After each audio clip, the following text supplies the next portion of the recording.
Coming up this week on The High Road with Keith Warren.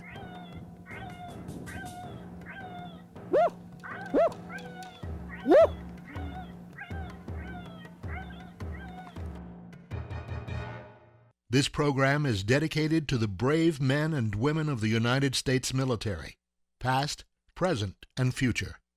May God bless America.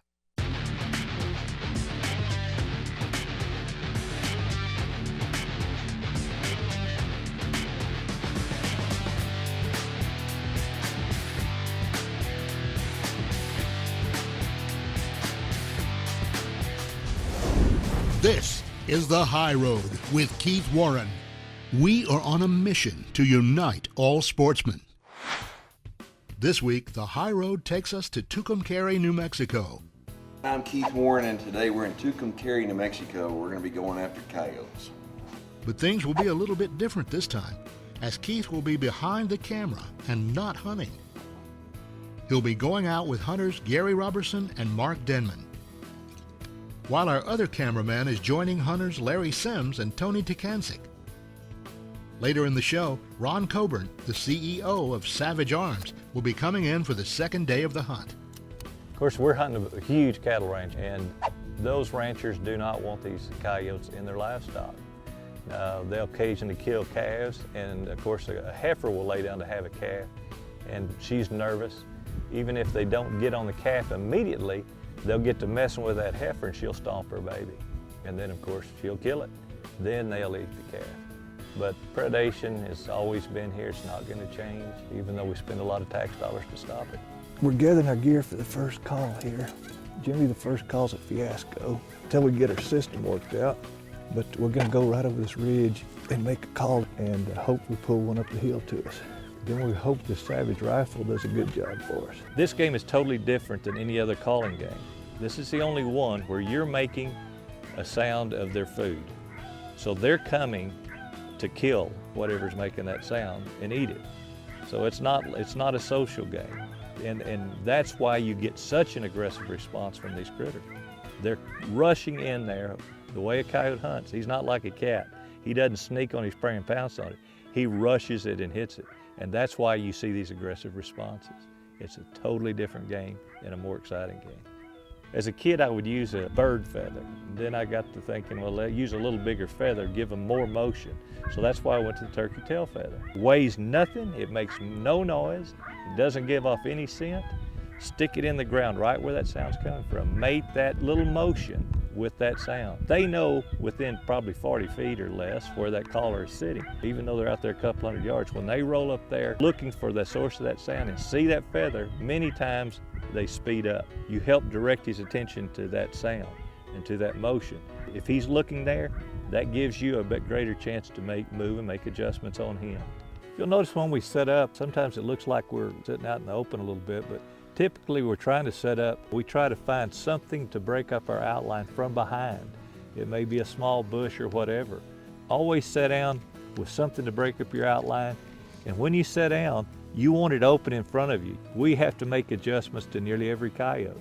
And you don't want to sit up where you've got something that will block your shot, because I'll guarantee you, it's 90% of the time that's where he'll show up, is behind that bush. So keep it open in front of you. You'll notice that whenever we sit down, we pull out shooting sticks. The reason that we do, when we sit down, we want to be able to take every shot that's available. If we get a coyote that stops at 200 yards, I have a much better chance of killing that coyote shooting off sticks than I do, offhanding him or shooting off of a knee. So it just improves our odds. Well, the rifle that we're using is very special to me. I went to Ron Coburn, who owns Savage, and I told Ron, I said, Ron, the timing is right for somebody to build a Predator rifle, a rifle that you can take out of the box and go straight to the field. So I went through the factory and picked the components for this rifle. And after I picked the components and said what I wanted it to weigh, the lengths and the actions and everything, Ron said, all right, what one thing tells me that that's a Predator rifle? I said, Ron, we're going to camo it from one end to the other. There's no other rifle like that on the market. A lot of people will build a Predator gun and they leave a stainless steel barrel on it. Looks like a lightsaber out there in this old country where you've got harsh sun. This is the one gun that You don't have to do a trigger job on it. You don't have to camo it. You don't have to change the weight on it, shorten the barrel. It's ready to go. And of course, he will offer it as a package. Savage will, with the scope and mounts and everything camoed. The High Road with Keith Warren, brought to you in part by Savage Arms, Striker Crossbows, Record Rack Deer Feeds, Bad Boy Multi-Terrain Vehicles and Bad Boy Mowers, and new supercharged scent killer by Wildlife Research Center, Beyond 99%. Join the High Road online at keithwarren.net. Welcome back to New Mexico, where coyote hunters Gary Robertson and Mark Denman have set up for their first call of the morning. Unfortunately, they're about to find out just how unpredictable the coyote can be.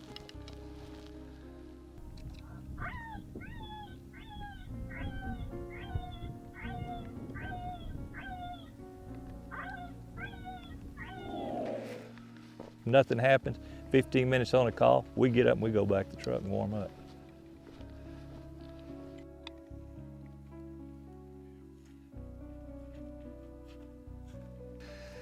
Well, first call of the morning, Mark, it didn't do too good. We picked a beautiful spot though, didn't we? I thought it was going to be perfect. We were right in the shade, and they were looking in the sun all the way. The wind's right. Well, the only thing bad about this spot is it's probably one of the pet calling spots on the ranch, and so we hit it a little bit more than some of the Probably others. the easiest place to get to right off. It's easy to get to, it's closer to the house, but how can you drive by it? I mean, You can't. It's too perfect. it's too perfect, and it works more times than not. I bet we'll find them Oh, next spot. we'll find them. We're probably gonna have to go further down, and this pretty thick. We gotta kind of go down a little further. Okay.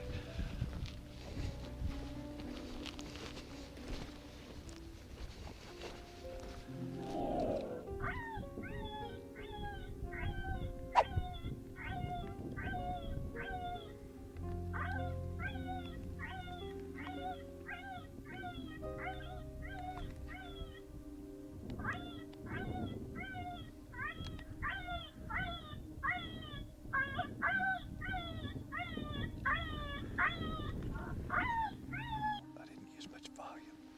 It's too tight anyway. Gary, what is this? Well, all this country was homesteaded back in the early 1900s. And of course, it didn't take them long to starve out. Not much food, not much water here, and of course, they couldn't produce what they thought they could. It'd be tough to make a living in this country. It's tough to make a living, and right now it's tough to call a coyote. Guarantee you. The That's conditions, smartness so far. the conditions are right. They're just not coming. I don't know if I'd been tough enough to live in that back in the 1900s. When the wind was blowing about 30 and it was 10 degrees, it'd be tough, wouldn't it? Woo!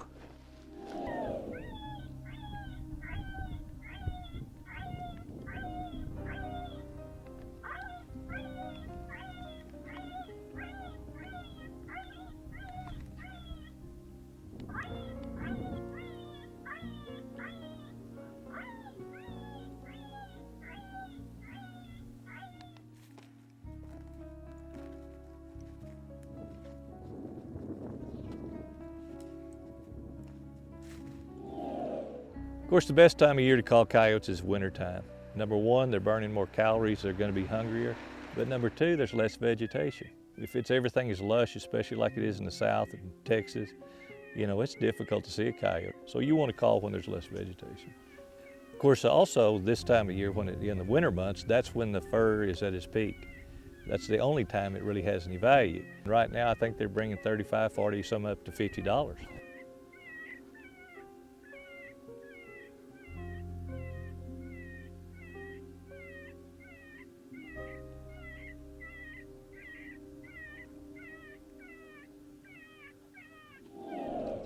While things are going slowly for Gary and Mark, let's check in on Larry and Tony. The reason I enjoy hunting the coyote, which I've done for probably going on 30 years, when you get out here and in his backyard and blow a call to him, you've alerted all of his senses and he's coming to you. Now he's coming to you to eat you because we're mimicking the distress cry of the rabbit. Even though you may have the drop on him, and almost always we see him first, he's still very difficult to get on the ground. He's got all great senses, hearing, smell, and he's just extremely difficult. The other nice thing about this game of hunting coyote is if you like, you can do it year-round. There's no limits. I think what pushes me to hunt him, he's so challenging.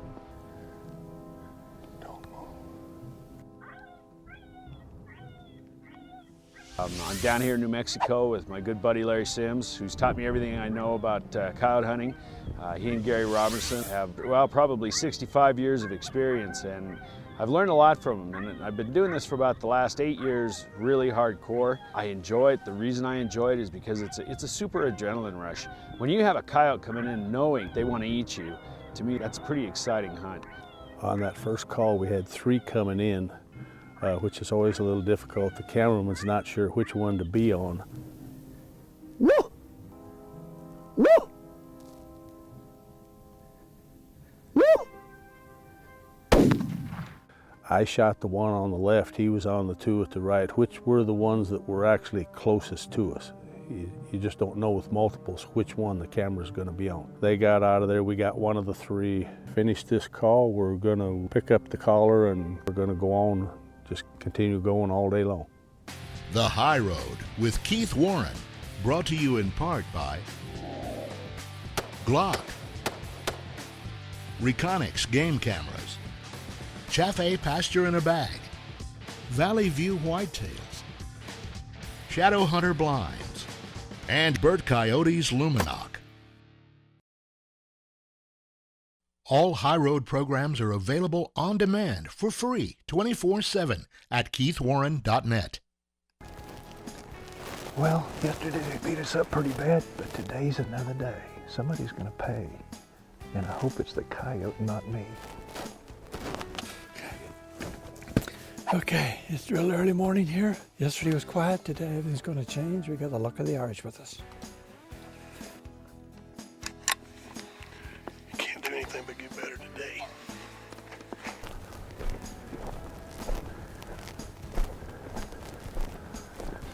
They're done rolling. We need to be a little further down.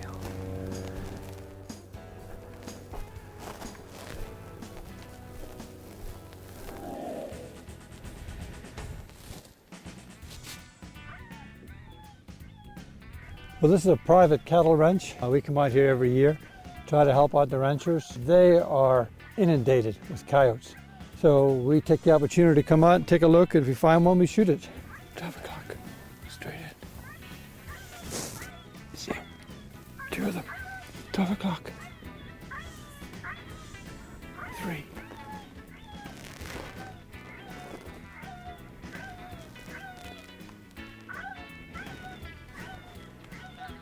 When you're ready. Woo!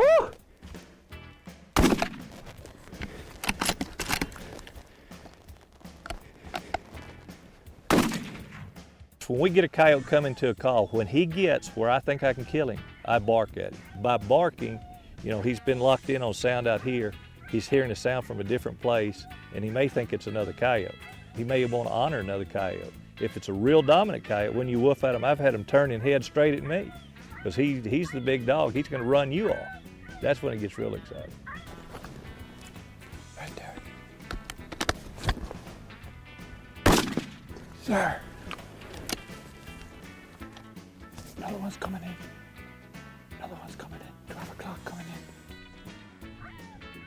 When you get multiple coyotes coming into a call, especially if they come from different directions, you get confused on what all is going on.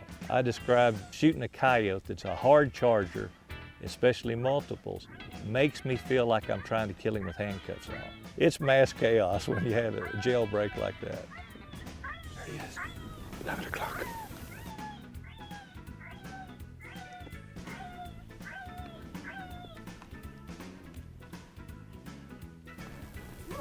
Woo!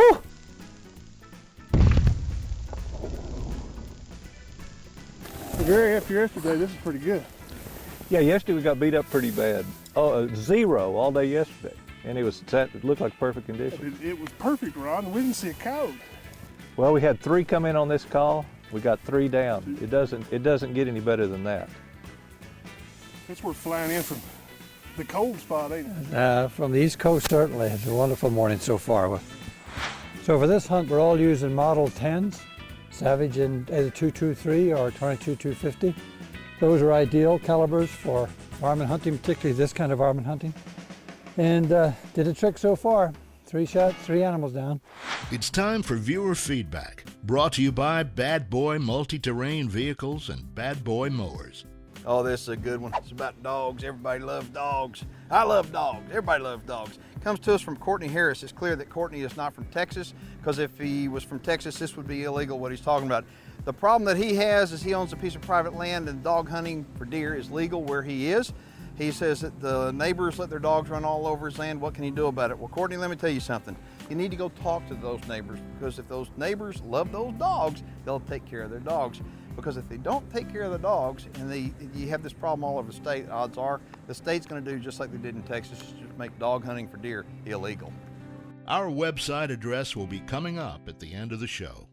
The High Road with Keith Warren, brought to you in part by Oilfield Camo, iHuntAmerica.com, BSA Optics, Gamo Air Guns, and Jardin Consumer Solutions, makers of the Game Saver.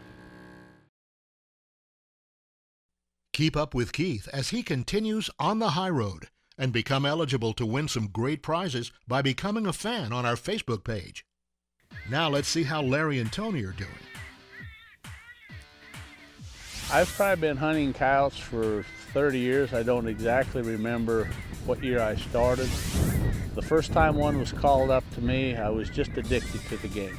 I'm fortunate I get to hunt them a lot every year, from Oklahoma to New Mexico here and into South Texas. He's just an incredible animal, and each time you're hunting them, the coyote, but you're hunting him in different terrain.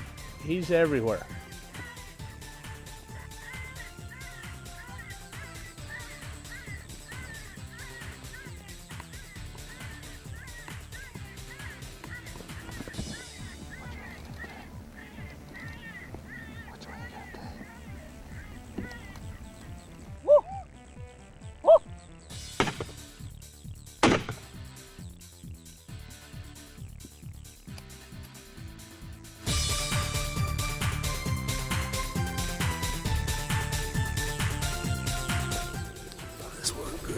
Setup was perfect.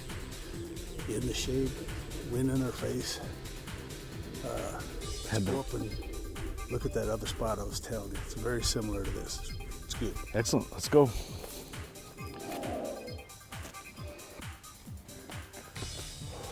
Are we ready, boys? Yes.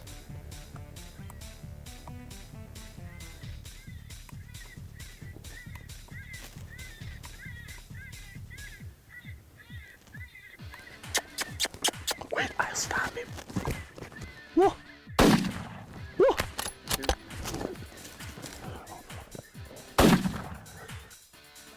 Maybe you just picked yourself up out of the sewer and put your back in it.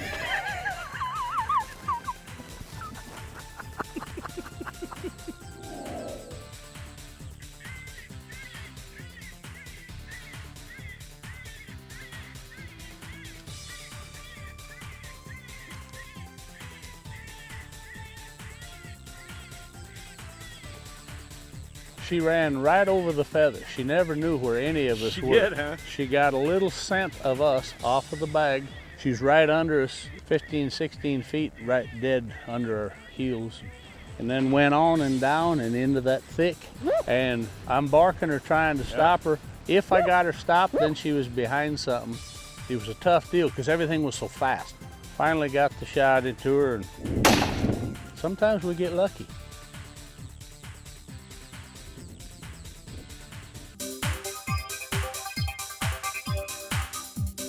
Just finished this call. The coyote came out to our right, underneath my partner here. He had the decency to let him go. The coyote came right along the edge of the rim, edge of the cliff to us, jumped right over the feather in the bag, got down in the bottom, which was real thick, and we made the shot, and we're fixing to go on to the next call now and try to get some more. In the meantime, the action was remaining just as hot and heavy for Ron, Gary, and Mark.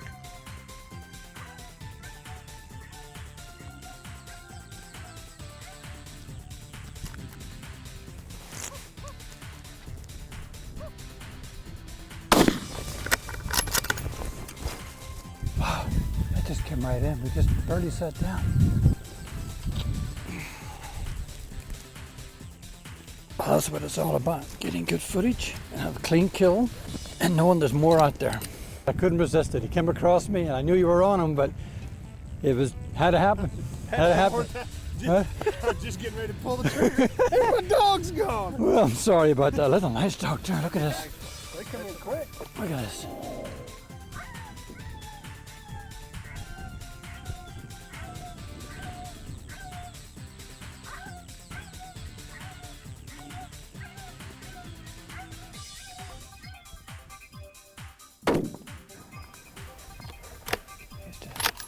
I saw this coyote coming from well over half a mile. It took her forever to get up here, but when she got here, she just went to the downwind, came on up. Wasn't her day. I should have seen her coming up. She kind of snuck in on me. Well, there's another counter. I often wonder why it is that some people hunt and others don't. We all have different reasons why we hunt. You may hunt for the rich reward of wild game at your dinner table or the challenge. Maybe you hunt to escape the hectic world to a quiet peacefulness that the great outdoors gives you. Hunting is a special way to connect with the natural world. Whatever the reason you hunt, I'm thankful that you do. And I urge you to stand up and be proud, because hunters, like you and me, are today's leading conservationists. I'm Keith Warren. Thanks for watching, and always remember to take the high road. If you have a question, comment, or story you'd like to see on the high road, let us hear from you online at keithwarren.net. Closed captioning is brought to you by new Supercharged Scent Killer by Wildlife Research Center. Beyond 99%.